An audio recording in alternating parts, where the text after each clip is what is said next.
sempre é uma arquitetura de baixo impacto ambiental, né? Então a gente começa a partir de materiais reutilizáveis, né? Reutilizados, então o próprio container, que é o material que está sendo descartado no porto. Um trabalho que me encanta bastante pelo sentido de ser uma arquitetura modular, de ter esse caráter de baixo impacto. Gera muita dúvida mesmo, mas aí a gente consegue estar repassando, a gente encaminha também muito material para as pessoas se informarem, porque eu acho que o princípio é esse mesmo.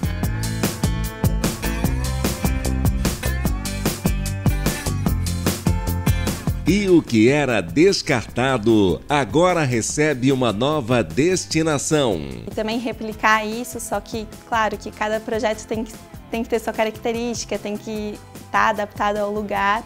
Principalmente, assim, rapidez e desperdício, né? É uma coisa bem crucial, assim, porque uma obra em container ela não é uma obra, é uma montagem.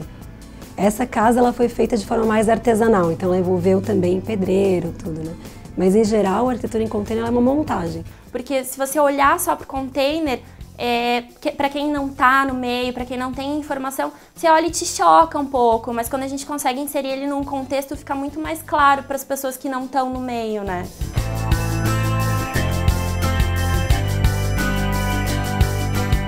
No programa de hoje, os containers ampliam as opções de construções de baixo impacto. O Sustentar está começando agora.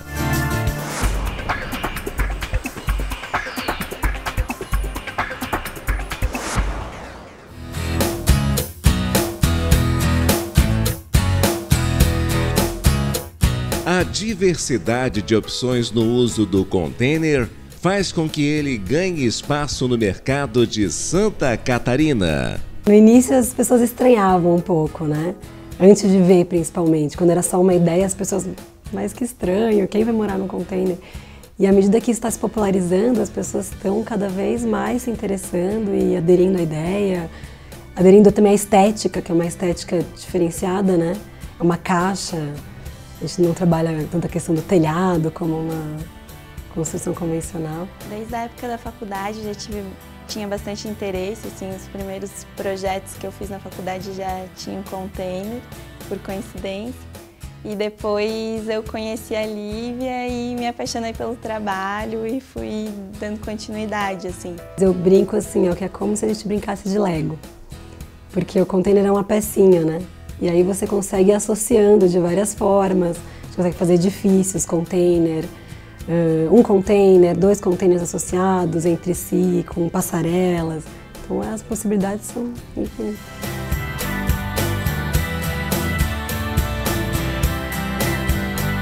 Os espaços podem ser otimizados. As pessoas vêm sempre com muitas curiosidades e muitas dúvidas quanto ao uso de container, quanto principalmente ao aproveitamento dos espaços, também como seria estar num espaço pequeno e usando assim uma caixa metálica, como seria isso.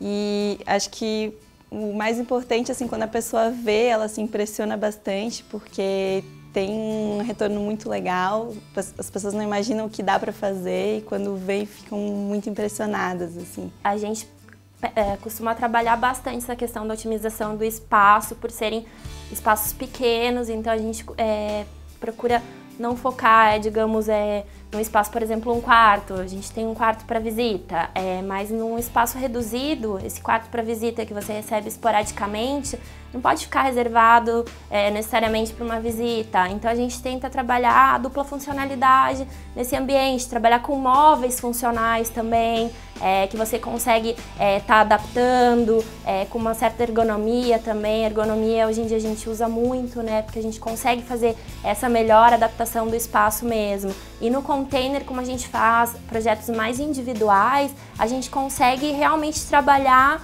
sobre a pessoa, né? A gente consegue desenvolver esse interior bem voltado para a pessoa de acordo com as suas medidas, então isso fica bem otimizado mesmo, todos os espaços ficam muito funcionais. A parte térmica do container ela é resolvida porque a gente só utiliza o container reefer. que ele é usado para transporte de carga refrigerada. Então ele já vem com o isolamento térmico original de fábrica, né? E alternativas de projeto que a gente faz, como recortes, estudar ventilação, orientação solar no terreno, aberturas, decks, isso amplia aquele espaço, né, limitado do container.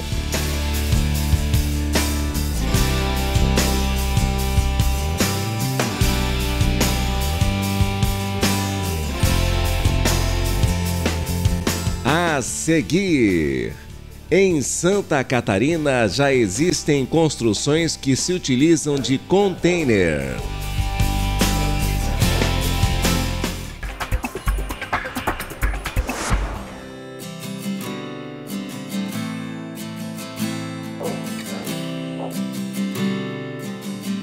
Com o tempo de entrega menor que uma construção convencional, o container vem ganhando espaço com o referencial de uma obra de baixo impacto. A premissa sempre é uma arquitetura de baixo impacto ambiental, né? Então a gente começa a partir de materiais reutilizáveis, né? Reutilizados. Então o próprio container, que é o material que está sendo descartado no porto, a gente está reutilizando. Todos os materiais que a gente utiliza dentro do projeto também, né? Piso é um piso que a base dele é de pneu reciclado, a iluminação a gente faz sempre em LED, né? Busca sempre essas alternativas mais sustentáveis. Quando você vê o container, você tem um contato muito frio com ele, né? Então todo mundo quer saber né, do conforto térmico, isso é o que muito mais as pessoas perguntam, né? Porque você olha para o container e você vê um metal, assim, então você não consegue imaginar aquele conforto que você está morando dentro. Então gera muita dúvida mesmo, mas aí a gente consegue estar repassando, a gente encaminha também muito material para as pessoas se informarem, porque eu acho que o princípio é esse mesmo. Um trabalho que me encanta bastante pelo sentido de ser uma arquitetura modular, de ter esse caráter de baixo impacto e essa montabilidade de poder levar de um lugar para o outro e aproveitamento dos espaços, reutilização de uma coisa que vai ser descartada. Então, me fascina bastante por isso.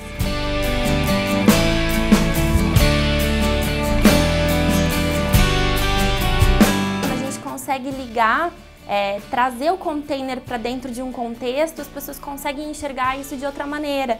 Porque se você olhar só para o container, para quem não está no meio, para quem não tem informação, você olha e te choca um pouco, mas quando a gente consegue inserir ele num contexto, fica muito mais claro para as pessoas que não estão no meio, né? Pessoalmente não é só pelo lado do baixo impacto, acho que por ser uma arquitetura modular, assim, que você consegue colocar muita coisa em pouco espaço e também replicar isso, só que, claro, que cada projeto tem que ter sua característica, tem que estar adaptado ao lugar, mas de poder realmente aproveitar bastante os espaços e se levar de um lado para o outro e utilizar do baixo impacto também como de uma maneira positiva, mas também com outros conceitos envolvidos. Acho que a parte de interna, o conjunto todo do container é que traz bastante satisfação.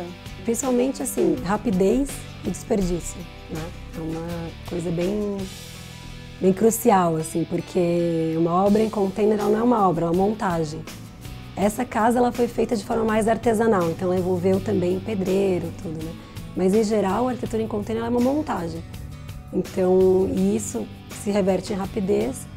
E desperdício, assim, uma obra convencional gira em torno de 30% de desperdício, ou seja, 30% do que você investiu ali vai para o lixo, e uma construção em container isso reduz para 1%.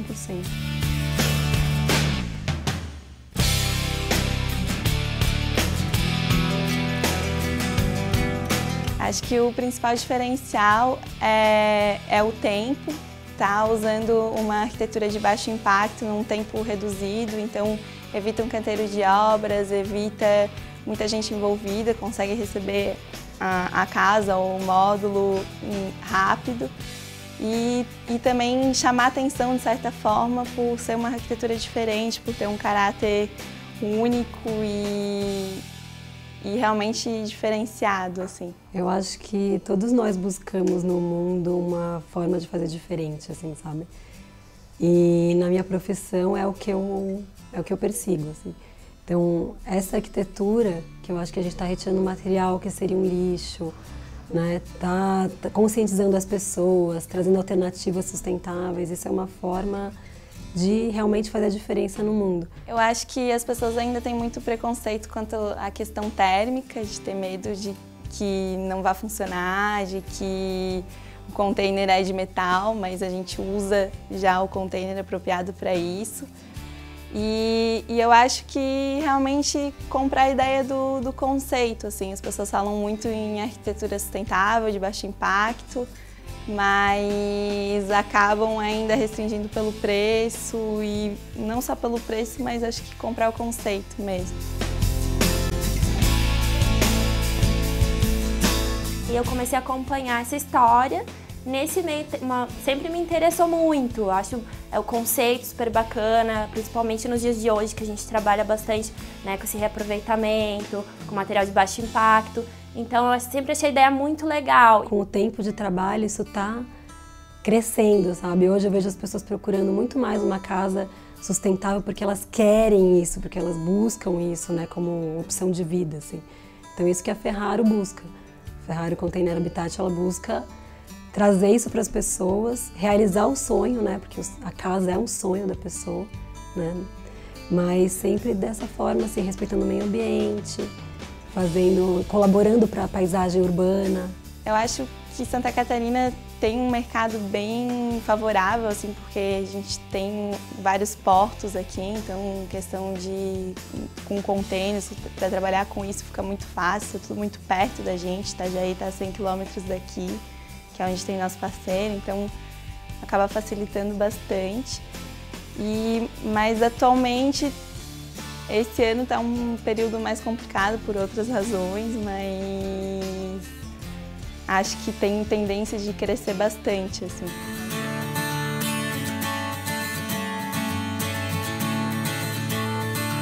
Eu nunca tinha visto esse trabalho antes, então a princípio choca um pouco, mas ele é muito curioso também. Então a princípio, como você fica com essa mistura do choque, da curiosidade, você quer saber, quer se informar, né? Quer estar por dentro, e eu acho que é isso que chama muita atenção de todas as pessoas que vêm até a Ferraro, né? É esse conhecimento e a princípio é a estranheza, né? Depois, como a gente vai passando as informações, a pessoa vê que não é tão estranho, não é um container. A princípio ele é um container, mas com todo esse conceito do reaproveitamento, ele vira a tua casa, né? Então a história muda completamente. A gente abriu muita frente, né? A empresa formalmente tem 5 anos. Então no início era muito difícil. Qualquer profissional que a gente fosse trabalhar, que a gente diria que era um container, uma esquadria num container, as pessoas achavam estranho, né? Mas hoje a gente já tem uma linha bacana de montagem, tem um pessoal especializado que trabalha com a gente já há muitos anos. Então hoje isso já está bem mais fácil do que era muito tempo atrás. Nós trabalhamos com container já que é entregue diretamente no local. Então o canteiro de obras ele se restringe simplesmente à estrutura para apoiar esse container e de ligação hidráulica e elétrica do container no local. Isso quando é o container de forma isolada. Quando ele tem um misto com outros materiais, com outra estrutura, daí sim vai ser necessário um canteiro de obras, mas só ele em si não precisa. No container, principalmente, né, a gente trabalha... Hoje em dia não existem mais casas tão amplas. Existe, mas assim, esse conceito está caindo. A gente tem trabalhado bastante com casas mais compactas, por questão de espaço, tudo. É o que nos pede mais hoje em dia. No container a gente trabalha bastante isso. São containers, a princípio, 30, 40 pés. Então a gente trabalha bastante com a funcionalidade do interior, com espaços compactos, mais multifuncionais também. Eu amo minha profissão. É muito bom, porque é isso, você lida com o sonho das pessoas para começar, né? Então, assim, você tem uma joia na mão que você tem que ter todo um cuidado para realizar aquilo, né? Então, quando a gente vê aquilo pronto, as pessoas usando e felizes, é uma realização enorme. E essa questão também, né, de estar fazendo diferença de alguma forma no mundo, né? A gente consegue entregar um módulo simples em 45 dias. E uma obra demoraria em torno de, no mínimo, 3 meses, 4 meses, um módulo pequeno, né? Se comparado assim. E fora que já está tudo compatibilizado, não tem sem fase de acabamento, que é o que mais demora numa obra, então já vem pronto.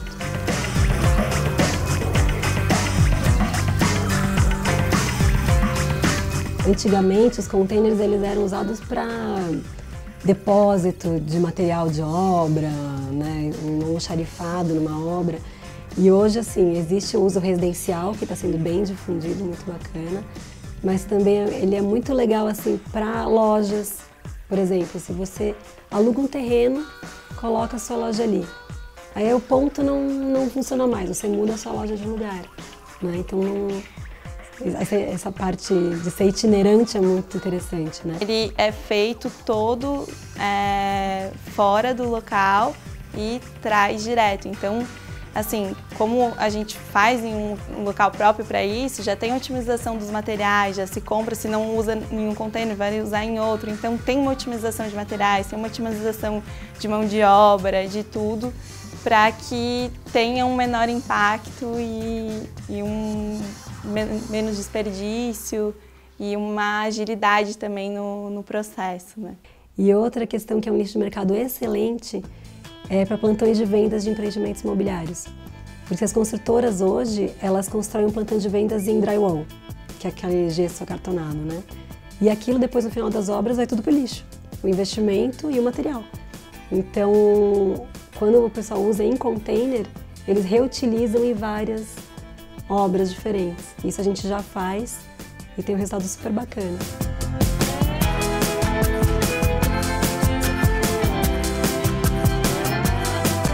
As pessoas ficam bem interessadas, assim, ficam impressionadas, principalmente quando vem o resultado.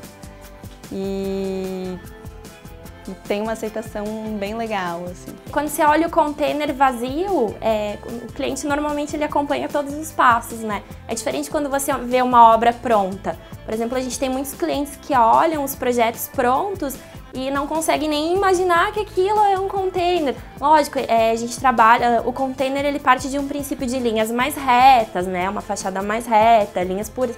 Então, a gente trabalha mais nessa base. Então, a pessoa olha, muitas vezes não consegue nem identificar que é um container. Mas se você acompanhar todos os passos, você consegue observar essa evolução até que se transforma e você consegue ver naquela tua casa, né, o teu cantinho. O custo não chega necessariamente a ser menor, mas digamos que você não tem tantas surpresas no final, porque o que acontece é que numa obra convencional, chega no final, o pintor cobrou não sei mais quanto, assim, já está tudo embutido no preço, então você não tem surpresas. Eu acho que é isso que as pessoas também têm dificuldade de aceitar, porque quando pede um orçamento normal, o cara diz que vai custar tanto, custa sempre no mínimo 20% a mais, e a gente consegue ter um orçamento mais exato.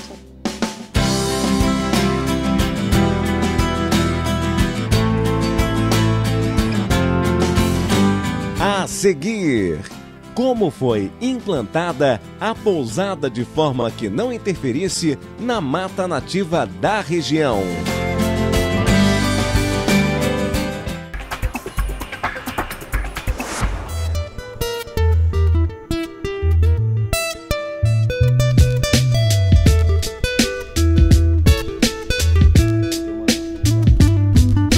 A pousada foi concebida sem que atingisse a Mata Atlântica do terreno. Apenas 5% de toda a área de 1,8 hectares foi utilizada. Aqui a gente faz várias ideias e projeta muita coisa de sustentabilidade, tá? Então, assim, ó, a gente tem 2 hectares, a gente usa 2% de 2 hectares, né? A gente usa muito pouco da área, o resto é tudo preservação, tá? Os jardins que foram feitos aqui, eles na verdade não foi feito, foi a mata que voltou, e aonde a gente colocou uma suíte ou um gazebo, alguma coisa, a gente transplantou, a mesma mata, a gente transplantou para aquele local. Quando eu fui chamado para intervir, as casas estavam praticamente prontas, as cabanas estavam praticamente prontas, os chalés, né? E os caminhos também, e então já tinha, assim, estava bem adiantado, mas como já tinha bastante impregnado na lógica projetual deles a preservação da mata, da vegetação, quase que não tinha nenhum estrago. Só que acho que o grande avanço que se conseguiu, que a gente entrou ainda em tempo, é que os clientes estavam prontos para ir na floricultura e comprar plantas de jardim para ocupar os espaços vazios que naturalmente uma obra estraga. E aí a gente, assim, não deu 5 minutos, a gente pegou um assessor, não sei como, um funcionário deles, e ele me tira essa planta daqui, me tira essa daqui, e aí eu comecei então assim a plantar nos vazios as próprias plantas nativas que eles tinham. Quando a gente fez as suítes, a gente pensou em colocar elas todas elevadas, elas são todas em cima de palafitas. Por quê? Para as águas do morro continuarem passando, a gente não impedir a água de morro, o caminho das águas continuam passando. Tá? A gente fez muito ventilada, porque quanto mais ventilada tu fizer, menos ventilador, menos ar-condicionado, né? Então tem um janelão bem grande na frente, um janelão bem grande atrás para cruzarem, né? A gente colocou ar-condicionado split, que utiliza menos energia. No banheiro, uma janela enorme com vista para o mar, menos iluminação, tu entra no banheiro sem precisar usar a luz. Isso é fantástico, né? Todas as suítes, elas foram todas feitas com reboco de barro. Toda a volta delas é reboco de barro. Por quê? Primeiro que tu usa o barro da região, o barro foi feito aqui. Outra é que te dá como é que se diz? Uma climatizada na suíte.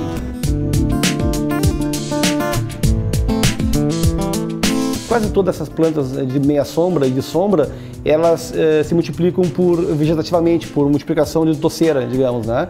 Então a gente pegou lá 4, 5 plantas ali e botou no chão e ela já ocupou o espaço, já deixou o caminho integrado nessa vegetação. E o mais importante, né, que isso vale para do meu ponto de vista, qualquer tipo de jardim, é que quando o caminho ele setoriza canteiros, ou seja, eu faço uma série de circulações no ambiente qualquer que seja, e eu crio os espaços verdes, e cada eu faço uma leitura deles, eu gero um mosaico. Então aqui eu coloco grama com um capim, com a plantinha tal. Aqui vai ter a grama com a outra plantinha tal. Isso se usa muito em paisagismo hoje. Os caminhos todos foram feitos por caminhos de pedra daqui, tirados daqui, foram acumulados e tirados daqui. A gente usa calhas e as águas de chuva que se acumulam nas calhas, elas vão direto para um reservatório, onde a gente usa para molhar os jardins. Entendeu? Então são várias as providências que a gente tomou há 10 anos atrás e que cada vez mais a gente está num crescente para chegar a ser totalmente sustentável. A gente foi escolhido agora, em 2011, pelo Guia 4 Rodas, como das 10 melhores pousadas sustentáveis do litoral do Brasil. Essa sustentabilidade se dá através de regras. Existe uma regra, uma organização americana que chama LEED, Leadership in Energy and Environment Design, que é dos Estados Unidos, e a Green Star da Austrália também. Então a gente tem esse selo de sustentabilidade. Então, os grupamentos de plantas e que elas estão em setores do jardim. E isso acaba gerando um mosaico. Em termos de arquitetura, de desenho, pode até ser muito interessante isso plasticamente. Mas na natureza não existe. Na natureza, eu estou andando por uma região e aqui é banhado. Então eu tenho banhado dos dois lados da rua. Eu entrei no mato, eu estou entrando no mato, o mato dos dois lados. Cheguei na clareira, a clareira me abraça, me envolve. Então o que acontece? Eu tenho que ter uma planta aqui, uma bromélia, uma amaranta, uma helicônia. Eu tenho que dar um jeito de colocar uma ou duas lá de cá também para parecer que o caminho, com licença, entrou dentro de uma paisagem. Se eu pego aquele quadrado aqui e planto beijinho, que não é nativa, né, mas ela é, digamos assim, bem adaptada. Eu planto maranta aqui, planto helicônia aqui, que é o que se faria normalmente nesse conceito, nessa, digamos, lógica de paisagismo hoje em dia, tu acaba sentindo os caminhos como um elemento divisor. Né? Quer dizer, ele é mais forte que o jardim.